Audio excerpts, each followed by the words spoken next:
Hello and welcome to Series 2 of The Joy of Writing. I'm your host, Mark Carew. In this series I will be talking to authors about the fun, the satisfaction, the joy they get from their writing, whether it's prose fiction, narrative non-fiction or poetry. It's a pleasure to talk with Andy McDonnell and to hear his advice for aspiring writers based on his own experience of teaching creative writing. He also lets us know about a poem that blew his teenage mind and opened the door to the world of literature. I asked him how he got into teaching creative writing in the first place. I got into teaching writing.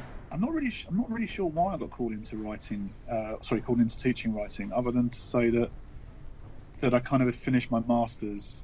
I was working in a bar. I was having a good time working in a bar, but I also wanted to kind of get into teaching. I wasn't really sure how I'd do that. And I started off with something called the Workers' Education Association, WEA, in Cromer. And I was working with clients who were suffering from poor mental health. So I would go in and do writing workshops with them, which was fantastic fun, especially if one or two were on new medication, because they were writing this extraordinarily kind of psychedelic pieces.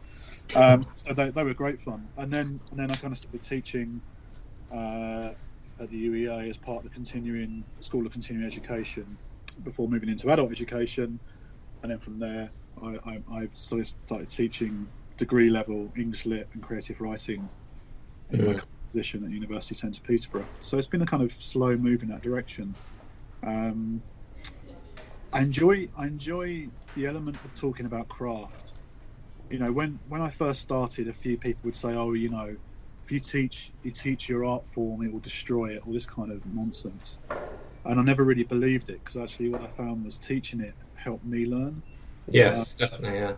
And I think, you know, the thing about teaching that I find is that you never ever stop refining, changing, reflecting on what your practice is. It's always shifting and changing, and that's usually inspired by things that students say, because you sort of almost accept there's one way of doing something, and the student will come along and say something in class and upend it, and you think, hang on a minute. So there's always these new positions and new places of ways of looking at texts and so on. I mean, oddly, I started off doing teaching creative writing, then moved much more into teaching English literature, which was really strange, because I did a degree in cultural studies, not in English literature. But actually, you know, teaching things like modernism and contemporary fiction and so on has actually really informed my writing. You know, I can't stress enough the idea of reading as widely as possible. You know, I used to read within certain confines, and I'd do the kind of paper trail between authors, thinking, well, this is going to lead me to this one and so on, like I did with music and everything else culturally. But when I started teaching, I suddenly had to read books outside my comfort zone. So, for example, I was taught World War I poetry really badly at school. Right. I apologise to my English teacher if she's listening. I think it still happens. Yeah, well, you know, it was just a lot of the jingoistic crap, you know, that we had to read, and it kind of didn't really look enough at people like Sassoon and the others that were kind of questioning. You know, they were not cynical, they were skeptical, they were questioning everything that was going on. A lot of those poems were suppressed, so that was incredible. And the other thing it challenged me to do, I had to read a short story by Kipling called I've forgotten the name of the story now. It's named after the main female character in it, and it will come back to me suddenly. But you know, I'd rather ignorantly written Kipling off as an apologist for empire, etc., you know. And then I read this story, and it was just, it's called Mary Postgate, and this story completely upended me.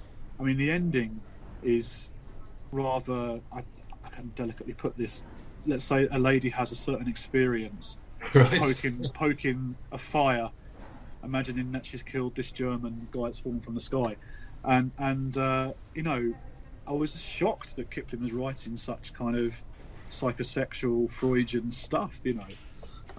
So it's little things like that started to challenge me through the teaching out of certain ways of thinking. And then having to read modernist texts I've never read before, like Nightwood by Juna Barnes, which is an absolutely fantastic novel, and a few others along the way. So those things really, actually, I guess, strangely informed my writing practice more than teaching creative writing. Right.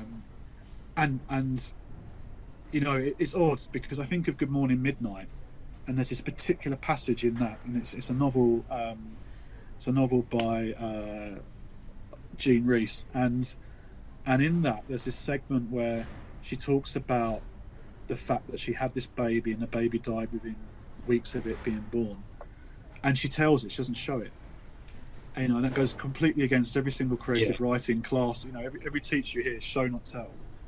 But this passage in Rhys is so well done, because she just says, and the baby had a ticker tape tied around his ankle, and I had the thing around my wrist, and then the baby died. And it's so matter of fact, and it just completely upends you, this directness. And it's little things like that where I think it's worth going back into the classroom armed with those things, and saying, you know, show not tell. But sometimes telling not showing is also an important aspect. It has its place.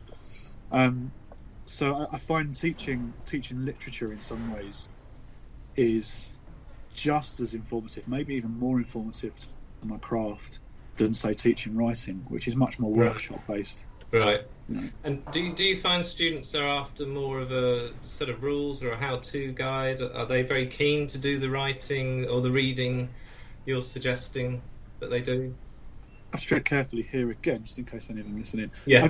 I think, I mean, if I think back to my own experience, this is probably the safer ground to say. My own experience was that I tended to skim read things. And, you know, sometimes you'd turn up to the seminars as a student and you'd read the handout that morning, and you'd underline some key words, you know, in a kind of highlighter pen, but had no real idea of the context or anything, and just sat there as a passenger for the first 10 minutes and listened to what people were saying, and then come out with a brilliant phrase or something to show like you've read it. But so yeah, I think younger students struggle with that. I think older students are much more prepared. You know, and you know, I've got a current student who was really averse to Gothic literature before she joined the course, and then she'd read Dracula and she'd read Dr. Jekyll and Mr. Hyde, and suddenly realised that Gothic fiction wasn't at all as she had assumed it to be. That's good. And loved it, you know, and started to write her own Gothic work. So there was kind of something really interesting how that occurred. So it's a mixed bag. I think younger students, you know, when you're young, you're busy being young, and the idea of reading a 600-page novel within a week, it's never going to happen. It's not going to happen. It's like reading a textbook. That's not going to happen either. No. What did you find that were your most effective suggestions or words of advice? So one of the key things is around the poeticness of prose. So by this I mean that a lot of the time when I see prose writing by students, and this is in leisure classes that I run as well as degree classes, they're often not focusing in on the poetry of description enough. And actually, you know, if you look at some of the short stories written by poets, they're some of the best because they're so used to handling description. One of the things that I try and encourage people to do is to think about those spaces that they're entering in terms of characters. So if they're going to a railway station, you can say, you know, I walked into the railway station, I could hear the train squealing, and I could see all the crowds pushing forward. And, you know, and it's quite clearly that's what's happening, and we can sort of understand it. But if you say, walking forwards, there's a sound of someone coughing, you know, an announcement, Manchester, Piccadilly line. So you're suddenly getting the noise and the feeling, the smells, without really too much direction. Suddenly that makes the place three-dimensional, because it comes back to our senses, and it places us right in that spot. And that's essentially what poetry does, in the sense of trying to capture the sensations and momentum of things. So what I try and do is get prose writers to experiment with poetry and see how that can then inform their own practice in prose. I think it could be a really powerful way of putting people in a particular scene and making them come alive. So that's particularly one aspect. And I think the other thing which I was something I kind of picked up off another tutor was particularly prose writing is using words of 2 syllables or less, because it makes everything sound amazing. it's just incredible. I think I've heard that advice in somebody who wrote speeches for maybe President Obama. Oh, okay. It's something like that, because it keeps the text at a very normal level. You know, you don't need a university education to follow along. Yeah, that's fascinating. Okay, so that works for you as well. Yeah, I think it's it's interesting. You can't always do it, because there's sometimes technical words or specific words you need that are there. Or if you're quoting like a character reading something, then it's funny if that language is officious against the narrative voice. But it just makes everything feel really tight and really exciting to read. Yeah, I like that. It's a fascinating thing, and it relies much more on less Latin-based words, which can be quite long, and more Anglo-Saxon and other kind of shorter language, shorter words in languages, and it just makes it more powerful. It's not necessarily one about sort of being open to all, but more that it just has this tightness. I think you see it a lot in stuff like Raymond Carver. Right. It's always quite brutal in Carver. That's a very effective constraint. You kind of know where you are. You know that you're reading what you're reading, and you're not going to get thrown by a difficult word or phrase or something. Yeah, it also, some words draw attention to themselves. They become more sort of ornamental, and I think that's an issue that I think writers can avoid. I mean, you've got writers like Will Self that would deliberately use obscure words. Yeah. And he hasn't got an agenda for that. That's part of the fun of reading Will Self. Yeah. But we can't all be Will Self. So I think there's that sense of finding a way with short words sometimes that helps our own voice come through. It pushes us to consider our word choices, and it may make us actually refresh our language a little bit as we write. Yeah. I suppose that gives you a little bit of style as well, if you're known with that. Yeah, or it might challenge the style that you've developed and actually make it grow. That's the constraint thing. The constraint thing's really interesting. But the last bit of advice I got recently was really useful, which was I'm writing a series of short stories in second person, and I'd kind of done some reflection on it, which I shared on social media because I just wanted to kind of put it out there. And my old tutor, George Surtees, dropped me a line and said, I'm really interested to read one of these stories. Can you send it over? And I did. And we had a back and forth to and fro conversation about this. And he reminded me of one important information I'd completely forgotten, which is step off lightly. Which I'd always remembered with poetry, but I'd completely forgotten about it when I was sitting there and write short stories. Right. And it's actually a really good bit of advice. Because I was trying to get this story ended, and I wanted this character to reach this kind of nadir, if you like, where everything was kind of moving in that line, and I realised actually it was too much, and it was only through George's kind of advice I understood exactly why it was too much, and that I just wasn't stepping off lightly enough.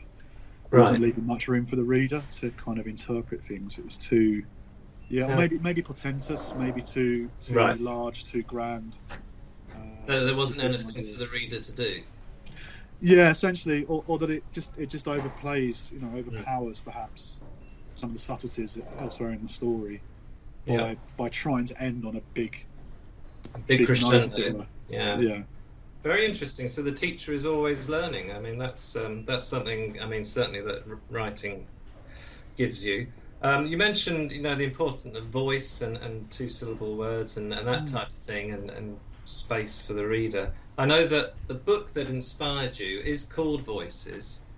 It is, yeah. Has a very very nice story about how you came by it. Yeah, so I was an 11+ failure, and I went to an old boys' school called the Wilderness School for Boys in Sevenoaks, and it was rough as hell. I mean, right? No, oh, I mean, if anyone's ever heard of posting, that's something that happens to a lot of younger kids at our school. It was kind of quite a vicious place. So of course, developing a like for poetry was synonymous with somehow being less masculine, and so it's something you had to keep to yourself, reading poetry. So I came across this book in the library at the point when I was into bands. I was a singer in a band. We weren't very good, but we all had long hair, and we kind of wanted to be the next Nirvana. And I was writing lyrics, and I was always writing from an early age. I like writing, so I found this book called Voices, and much to my embarrassment now, I stole the book. I kept it. I never took it back. I sneaked it out and kept it. And luckily my school's closed down, so I can say this with impunity now, I hope. But yeah, so I took this book out, and I came across a poet in it called Miroslav Holub, Czech poet. And if I've got time, just read this very short poem called Wings. And it has a little excerpt at the start from William Carlos Williams' poem that says, "We have a microscopic anatomy of the whale. This gives man assurance. We have a map of the universe for microbes. We have a map of a microbe for the universe. We have a grand master of chess made of electronic circuits. But above all, we have the ability to sort peas, to cup water in our hands, to seek the right screw under the sofa for hours. This gives us wings." Very nice. Yeah, I mean, that poem blew my tiny teenage pubescent mind, basically, because it just suddenly was something that was so direct and open, and kind of, just being reminded the scale of things. There's a brilliant bit in the film Naked with David Hewlett where he says, you've had the mysteries of the universe explained to you and you're bored, and I kind of like that idea of finding this and remembering just the scale of the fact that we're on this tiny rock floating around the sun. We forget in the day-to-day detritus of whether you've managed to kind of iron your shirt in time for school or whatever it would be. So finding this book and these poems suddenly was like a gateway to literature in a way that the stuff that's being taught to me just wasn't just bouncing off the side of my head. This just opened up the door for me and got me writing, and it's just a lovely book. I mean, people, if they're lucky, can find copies in charity shops, because they were kind of dished out in their hundreds and thousands in the 70s. And this is Voices Volume 3. But it has Jeffrey Summerfield. He mixes in there like photography and art as well. So they're just beautiful things, beautiful books, and the sort of the depth and the breadth of the poetry in there is staggering. I met Michael Rosen a few months back, and he was talking about this, and I brought this book up and said how important it was, and he was saying, that was such a lovely series, and he knew Jeffrey when Jeffrey was still alive, and it was really nice to suddenly talk to someone that had met his editor and just say to them, this book influenced me. It's such a big influence. That's why I write and why I'm sitting in the university teaching literature.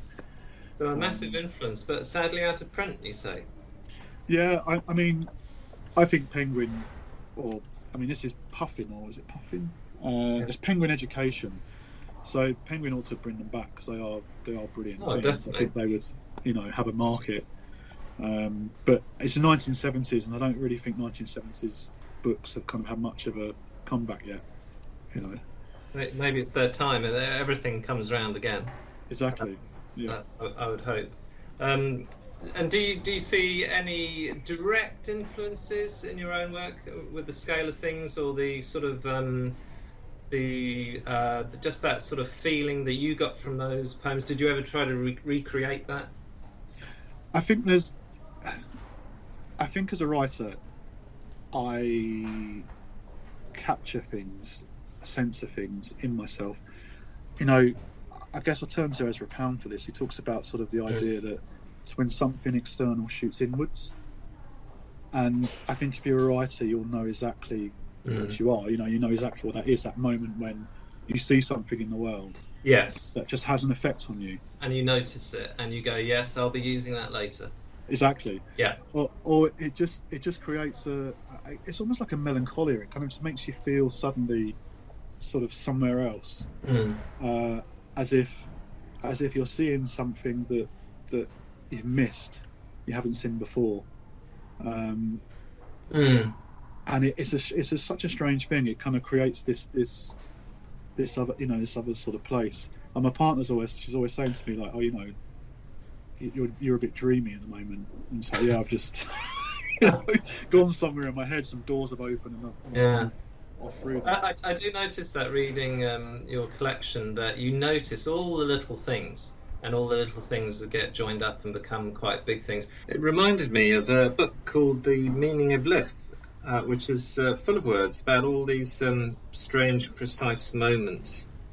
And like you've gone into the kitchen and to get something, but you can't remember what. Yeah, and it's like the way that some languages have words for experiences that we don't. So right. I think the whole thing about duende, the kind of sense of the kind of that inherent sadness in music that flamenco has, okay. or I think it's litotes. No, it's not litotes. That's a different word. Litos maybe, which I remember reading in Kundera, which is a particular Czech word for like jealousy that your lover can outperform you in something, and all these wonderful things, a bit like Schadenfreude, which apparently there is an English word for that, but I've forgotten. It's very complicated. Okay. So the sense of these kind of strange moments, but more than that, it's like I don't know how to describe this. It was a bit like I was talking about David, talking about the writer David Berman. With a friend the other day, and about the way that he sees things as well is so interesting to me, to sort of my turn of mind, that it's about, I guess, the world being lifted up and shaken again. It's that kind of Sylvia Plath thing with the snow globe, right? That in the little world's turned upside down, and for a few minutes it's instantly changed, and it's noticing those things. It's going to sound weird, but the other day I was writing up a poem that I'd been kind of knocking around for a few years, and it came from someone calling me when I was at work, a potential student called Coral Gables, and the name, I just started laughing because the name was just like, that's a gift, Yeah. Imagine this place, this suburban place called Coral Gables, where it's like wealthy shadowy houses where kind of teenage drummers practice in their dad's garages, and it suddenly had this kind of world, or roller blinds that are greening at the edges. It just suddenly, it was there, this whole vision of this place. All this poor student wanted to do was enroll to functional skills English, and there was me kind of offering some reverie about her name, Coral Gables. So it's those moments that definitely, those are priceless. Do you see those moments in your students from anything that they've done or heard from you? Because those penny drop eye-opening moments are the best. They are, yeah. I mean, I've got various writers. I've got there's a chap doing a leisure class, and he's I guess he's in his 70s, and he's writing this stories about this unnamed fishing village where all sorts of pagan things are going on, and it's an absolute brilliant piece of folk horror, and it's just amazing what comes out of people's heads. And this story is just brilliant, and it's timeless. We don't know when it's set. It could be set now, it could be set 200 years ago, and he's managed to keep this ambiguity going over many chapters, so you're just completely discombobulated and going, I'm okay with that. So it's things like that which is just fantastic, and another one of the writers is writing about his experience of taking over an old East End house. A lot of artists were given these East End rundown houses in the 1970s to do up, and about the characters that lived in that street. Still, all these people that essentially have vanished, and just trying to capture that world before they go. So yeah, it's those kind of things are really fascinating, and in that is the pleasure of them crafting it and thinking about how they can best get it. I mean, one was about a bathtub, and this guy removing a bathtub, and the way it's personified, and the way this thing won't give up. Like there's a fight, like almost like Matador and a bull. And a beautiful description. So those things are lovely, and that's nice about teaching, is just how surprising some of the stuff is that comes out of it. Yeah, sounds fantastic. Well, if that's not the joy of writing, I don't know what is. From both parties. I mean, fantastic to talk to you, Andy. Fascinating as ever, and I hope people will find these insights from you as valuable as I do. Thanks again. Well, always love talking about this stuff. You know, it's like it's always good fun. Thank you. Cheers. Next episode, I will be talking to Edward Parnell, author of Ghostland, In Search of a Haunted Country, an example of narrative non-fiction, and a fascinating introduction into ghost stories and their writers.